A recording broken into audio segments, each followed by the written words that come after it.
Hello viewers, আশা করি আপনারা সবাই ভালো আছেন। আজকে আমি আপনাদের ডিজিটাল মার্কেটিংয়ের কিছু টিপস নিয়ে আলোচনা করব। আপনারা সবাই জানেন যে বর্তমানে ডিজিটাল মার্কেটিং অন্যতম জনপ্রিয় এবং ডিমান্ডেবল একটা স্কিল। তো এই স্কিলটা যেহেতু অনেক ডিমান্ডেবল, তো সেই জন্য এই স্কিলটা শেখার জন্য বা এই স্কিলটা আপনি কিভাবে গ্রো করবেন বা ডিজিটাল মার্কেটিংয়ের ক্ষেত্রে কোন টিপসগুলো আপনার দরকার সেগুলো আমি কিছু আপনাদের জন্য সাজিয়েছি, সেগুলোই আজকে আপনাদের সামনে উপস্থাপন করব। তো শুরু করব মূল আলোচনা। তার আগে যদি আপনি আমার চ্যানেলে নতুন হয়ে থাকেন তাহলে আমার চ্যানেলটি সাবস্ক্রাইব করতে ভুলবেন না, এবং যদি অলরেডি সাবস্ক্রাইব করে থাকেন তাহলে আপনাকে অসংখ্য ধন্যবাদ, এবং লাইক কমেন্ট শেয়ার করতেও ভুলবেন না, এবং অবশ্যই নোটিফিকেশন বাটনটি অন করে রাখবেন যাতে আমি নতুন ভিডিও দেওয়ার সাথে সাথে আপনি পেয়ে যান। তো এখন মূল আলোচনায় চলে যাই। সেটা হচ্ছে যে ডিজিটাল মার্কেটিংয়ের কিছু টিপস নিয়ে আজকে আলোচনা করব, যে টিপসগুলো আপনাদের ডিজিটাল মার্কেটিংয়ের জন্য অনেক হেল্প করবে বা অনেক হেল্পফুল হবে। তো প্রথম যে টিপসটা যেটা রয়েছে সেটা হচ্ছে যে ডিজিটাল মার্কেটিংয়ের জন্য একটা স্মার্ট মার্কেটিং অবজেক্টিভস সেট করতে হবে, যেটাকে বলা হচ্ছে যে সেট স্মার্ট মার্কেটিং অবজেক্টিভস। এখন এই যে স্মার্ট মার্কেটিং অবজেক্টিভস, তো এই স্মার্টের মধ্যে এই যে প্রত্যেকটা আলাদা আলাদা মানে আপনার অক্ষর দিয়ে মানে SMART দিয়ে কয়েকটা মিনিং এখানে আছে, যেটা আমি ব্যাখ্যা করছি যে এর মিনিংটা কি হতে পারে। তো স্মার্ট মার্কেটিং অবজেক্টিভসের ক্ষেত্রে বলা হচ্ছে যেটা যে এস দিয়ে বোঝানো হচ্ছে যে clearly state the desirable outcome and explain who, what, when, how much etcetera. অর্থাৎ যে একটা মার্কেটিং অবজেক্টিভ বললে আমরা কি বুঝি, যে যে মার্কেটিংটা করা হবে সেটার অবশ্যই একটা অবজেক্টিভ থাকবে। তো এখন এই অবজেক্টিভের মধ্যে আবার এসকে আলাদাভাবে হচ্ছে যে হ্যাঁ, ক্লিয়ারলি যে ডিফাইন করতে হবে যে কি আউটকাম আসবে, এই মার্কেটিংটা কেন দরকার, কে করবে বা কি কারণে দরকার, কখন করা হবে। তো এটা হচ্ছে স্পেসিফিক, যে মার্কেটিংটা স্পেসিফিক হবে। যেমন হচ্ছে কোনো প্রোডাক্টের যদি মার্কেটিং করা হয় তাহলে সেটা কি প্রোডাক্ট, কিভাবে মার্কেটিং করা হবে, এগুলো আগে থেকে কিন্তু স্পেসিফিক ধারণা নিয়ে নিতে হবে। দ্বিতীয় বিষয় যেটা, সেটা হচ্ছে মিজারেবল। আচ্ছা, মিজারেবলের বিষয়টা হচ্ছে যেটা যে ট্র্যাক প্রোগ্রেস করতে হবে। আচ্ছা, প্রোগ্রেস অর্থাৎ মার্কেটিংয়ের যে প্রোগ্রেসটা আছে যেটা হচ্ছে ট্র্যাক করতে হবে। যেমন কি পারফরমেন্স ইন্ডিকেটর, মানে KPIটাকে ট্র্যাক করতে হবে। সেটা কেন বা কিভাবে, যে মার্কেটিংটা যে করা হচ্ছে বা মার্কেটিংয়ের যে লক্ষ্যটা সেটা আসলে কেমন, মানে প্রোগ্রেসটা কেমন হচ্ছে সেটা মেজার করতে হবে, মানে পরিমাপ করতে হবে। এরপরে বিষয় যেটা সেটা হচ্ছে অ্যাচিভেবল। আচ্ছা, অর্থাৎ যে মার্কেটিংয়ের যে উদ্দেশ্যটা সেটা কি মানে আদৌ মানে অর্জন করা সম্ভব কিনা, এই বিষয়টা আগে থেকে একটু ভেবে নিতে হবে বা বুঝতে হবে, এবং তারপরে মার্কেটিংয়ে হচ্ছে নামতে হবে। এরপরে আছে রিলেভেন্ট, অর্থাৎ যে অবজেক্টিভটা আছে, মার্কেটিংয়ের যে অবজেক্টিভ আছে সেটা কি আর কি মানে ব্যবসার সাথে রিলেভেন্ট কিনা। যদি রিলেভেন্ট না হয় তাহলে ভালো রেজাল্ট আসবে না। তো সেই জন্যই বলা হচ্ছে যে মার্কেটিংয়ের যে অবজেক্টিভটা সেটা অবশ্যই রিলেভেন্ট হতে হবে। এরপরে আছে টাইমলি, অর্থাৎ যে set up A time frame for achieving the গোল। অর্থাৎ মার্কেটিংয়ের যে অবজেক্টিভটা, যে স্মার্ট গোল বা মার্কেটিং আমরা করবো, আমরা ঠিক করছি, সেটা টাইমলি একটা মানে টাইম সেট করতে হবে, সেটা যে এই টাইমের মধ্যে আমি এই টার্গেটটা অর্জন করব। যেমন 1 মাসের মধ্যে আমি হয়তো এত সংখ্যক পিপল বা অডিয়েন্সের কাছে আমার প্রোডাক্টটা পৌঁছে দেব। বিষয়টা হচ্ছে এরকম। তো এটা ছিল প্রথম বিষয়, যে স্মার্ট মার্কেটিং অবজেক্টিভ সেট করতে হবে। আর এর মধ্যে স্মার্টের যে আপনার যে ডিটেলস অংশগুলো সেগুলো আমি তো বললাম, যেটা ছিল স্পেসিফিক, মিজারেবল, অ্যাচিভেবল, রিলেভেন্ট এবং টাইমলি।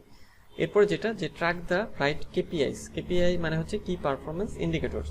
তো কি পারফরমেন্স ইন্ডিকেটরটা ট্র্যাক করলে কি হবে, যে আমরা খুব ভালো একটা আইডিয়া পাবো যে আমাদের যে মার্কেটিং আমরা কিভাবে করছি বা করব সেটা সম্পর্কে আমরা একটা ভালো একটা ধারণা পাবো। সেই জন্য এই KPIটাকে ট্র্যাক করতে হবে, আমাদের এটা অ্যানালাইজ করতে হবে, এটা প্রতি খেয়াল রাখতে হবে। এর পরবর্তী বিষয় যেটা, সেটা হচ্ছে যে design a simple logical website structure. Digital মার্কেটিংয়ের জন্য একটা লজিক্যাল ওয়েবসাইট স্ট্রাকচার দাঁড় করাতে হবে, এবং অবশ্যই সেটা সিম্পল হতে হবে, সিম্পল এবং লজিক্যাল। কারণ কি, যে ডিজিটাল মার্কেটিংয়ের ক্ষেত্রে যেহেতু এটা অনলাইন নির্ভর এবং ডিজিটাল প্ল্যাটফর্মের মাধ্যমে মার্কেটিংটা করা হয়ে থাকে, তাহলে অবশ্যই একটা ওয়েবসাইট লাগবে এবং সেটাকে ডিজাইন করতে হবে সিম্পলভাবে। জটিল কিছু না বা বড় মানে কিছু না বা কঠিন কিছু না, তাহলে মার্কেটিংয়ের উদ্দেশ্যটা সফল হবে না। এরপর যেটা রয়েছে সেটা হচ্ছে যে create a clear positioning statement. এই বিষয়টা হচ্ছে যে মার্কেটিংয়ের ক্ষেত্রে বা ডিজিটাল মার্কেটিংয়ে ভালো করতে গেলে যে স্টেটমেন্ট যেটা, যে মার্কেটিংয়ের স্টেটমেন্ট বা ওই ওয়েবসাইটের স্টেটমেন্ট বা ওই প্রোডাক্টের স্টেটমেন্টটা কি, তো সেটা হচ্ছে ক্লিয়ার একটা স্টেটমেন্ট তৈরি করতে হবে যে যেটার দ্বারা যে অডিয়েন্স বা ইউজাররা মানে ভ্রান্ত না হয় বা ভুল ধারণা না পায়, মানে ক্লিয়ার একটা ধারণা থাকবে যে ওই ওয়েবসাইটটা বা এই ওয়েবসাইটটা এই পারপাসে কাজ করে থাকে। এরপরে যে টিপসটা সেটা হচ্ছে যে create a Google business profile. তো গুগল বিজনেস প্রোফাইলটা অনেক গুরুত্বপূর্ণ একটা বিষয় এবং এটা ডিজিটাল মার্কেটিংয়ের জন্য অবশ্যই ক্রিয়েট করতে হবে, কারণ একটা বিজনেস প্রোফাইল এবং সেটা গুগল বিজনেস প্রোফাইল যদি থেকে থাকে তাহলে সেটা কিন্তু কি হবে, আপনার মার্কেটিংয়ে অনেক আপনাকে হেল্প করবে। আপনার ওয়েবসাইটটাও আস্তে আস্তে গুগলের কাছে কিন্তু র্যাঙ্ক করবে। এই জন্য গুগল বিজনেস প্রোফাইল অবশ্যই মাস্ট ক্রিয়েট করতে হবে যদি ডিজিটাল মার্কেটিংয়ে ভালো করতে চান বা ডিজিটাল মার্কেটিং আপনি করতে চান। এরপরে যে বিষয়টা সেটা হচ্ছে যে টার্গেট লো কম্পিটিশন টপিকস। তো লো কম্পিটিশন টপিকসের কথা টার্গেট করতে বলা হচ্ছে কেন, এই জন্য যে যাতে মানে যেখানে অনেক প্রতিযোগিতা আছে সেইখানে কিন্তু মার্কেটিং করাটা আপনার বা মার্কেটিং করে সেল নিয়ে আসাটা একটু কঠিন। তো সেই জন্য যেটা বলা হচ্ছে যে লো কম্পিটিশন টপিক নিয়ে যদি আমরা কাজ করি তাহলে কি হবে যে ওইটার সেলটা বা ওইটার মার্কেটিংটা আমরা কিন্তু অনেক ভালো করতে পারবো বা একটু বেশি পরিমাণে করতে পারবো। এই জন্যই লো কম্পিটিশন টপিকের কথা এখানে বলা হচ্ছে। আচ্ছা, এরপর যে বিষয়টা আছে যে build a following on one social network. আচ্ছা, ডিজিটাল মার্কেটিংয়ের ক্ষেত্রে সোশ্যাল নেটওয়ার্ক অনেক গুরুত্বপূর্ণ।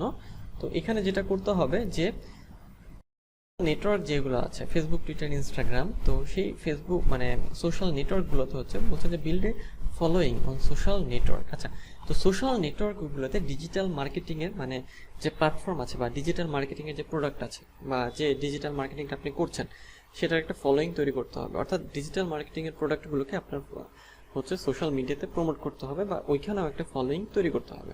আপনার ওয়েবসাইটের পাশাপাশি আপনার সোশ্যাল মিডিয়াগুলোও এখানে লাগবে।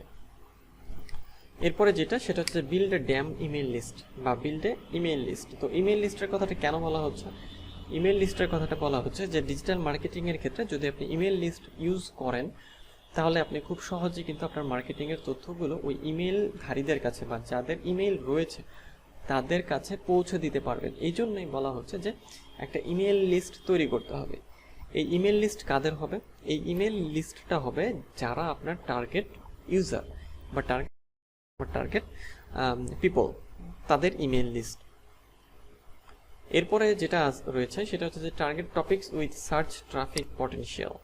টার্গেট টপিকস উইথ, খেয়াল করেন একটু যে target topics with search traffic potential, অর্থাৎ যে এমন টপিক আমাদের সার্চ করতে হবে বা আমাদের টার্গেট করতে হবে, খুঁজে বের করে আনতে হবে যেটা হচ্ছে যে আপনার মানুষ সার্চ করে, মানে বিষয়টা ইউনিকও হতে হবে টপিকটা, আবার সেটা মানুষের চাহিদা আছে বা সার্চ করে এরকম হতে হবে। নেক্সট বিষয় যেটা সেটা হচ্ছে যে স্টিল ইওর কম্পিটিটরস কিওয়ার্ড। আচ্ছা, এটা কম্পিটিটর কিওয়ার্ড বা কম্পিটিটরসদের কিওয়ার্ড স্টিল বা চুরি করার কথা বলা হচ্ছে যে কোনো কাজের জন্যই আমরা জানি যে কম্পিটিটরদের রিসার্চ করতে হয় বা অ্যানালাইসিস করতে হয়।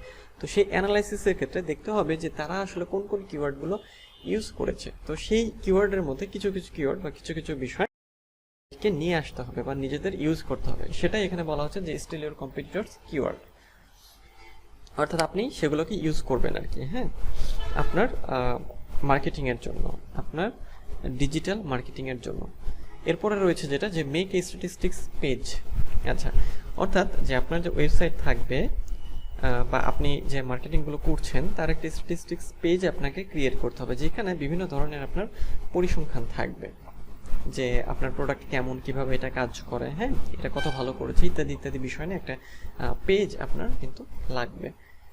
এরপরে যেটা আছে যে আপনাদের হারো ইউজ করতে হবে ডিজিটাল মার্কেটিংয়ের জন্য। হারোটা হচ্ছে যে একটা লিঙ্ক বিল্ডিং টুল, এটা খুব সহজেই আপনারা ইউজ করতে পারবেন এবং ভালো একটা টুল হচ্ছে এই হারো। এটা দ্বারা খুব সহজেই মানে লিঙ্ক বিল্ডিং যদি করতে চান লিঙ্ক বিল্ডিং, তো সেক্ষেত্রে এটা আপনাদের খুব হেল্প করবে। এখানে লিঙ্ক বিল্ডিং করাটা ভালো। আচ্ছা, এরপরে আছে যে ক্যাপচার্ড ফিচার্ড স্নিপেটস। এখানে যেটা করতে হবে যে ফিচার যে স্নিপেট আছে, তো সেই স্নিপেটটাকে হচ্ছে ক্যাপচার করতে হবে বা খেয়াল রাখতে হবে যে স্নিপেট অনেক গুরুত্বপূর্ণ একটা বিষয়, এবং স্নিপেটে যেন আপনার হচ্ছে কিওয়ার্ডগুলো থাকে সেটা খেয়াল করতে হবে। কোন কিওয়ার্ড? মার্কেটিং রিলেটেড বা ডিজিটাল মার্কেটিং বা প্রোডাক্ট রিলেটেড যে কিওয়ার্ড সেগুলো। আচ্ছা, এরপরে যে বিষয়টা রয়েছে সেটা হচ্ছে র্যাঙ্ক ভিডিওস অন গুগল, অর্থাৎ ডিজিটাল মার্কেটিংয়ের জন্য যে ভিডিওগুলো আপনি ইউজ করবেন সেগুলো গুগলে র্যাঙ্ক করাতে হবে। সেটা কীভাবে করাবেন? সেটা এসইওর মাধ্যমে আপনি গুগলে সেই ভিডিওগুলোকে কিন্তু র্যাঙ্ক করাতে পারবেন। এরপরে যে বিষয়টা রয়েছে সেটা হচ্ছে যে run ads on less popular platforms, অর্থাৎ অ্যাড রান করতে হবে এবং যেখানে বা যে প্ল্যাটফর্মগুলো একটু মানে অপরিচিত সেই প্ল্যাটফর্মগুলোতে অ্যাড রান করতে হবে। কারণ কি? কারণ সেখানে হচ্ছে মানে প্রতিযোগিতা তুলনামূলক একটু কম। এরপরে রয়েছে বি ডিফারেন্ট। আচ্ছা, বি ডিফারেন্টের বিষয় হচ্ছে যে সবসময় একটা ইউনিক কিছু করার চেষ্টা করতে হবে।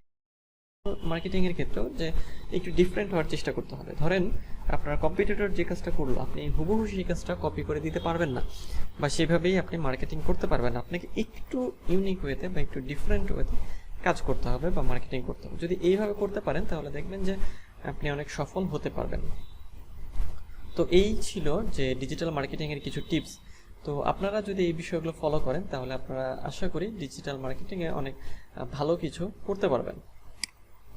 তো আজকের ভিডিওটি এই পর্যন্তই, দেখা হবে পরের ভিডিওতে অন্য কোনো টপিকে। সেই পর্যন্ত ভালো থাকবেন, সুস্থ থাকবেন।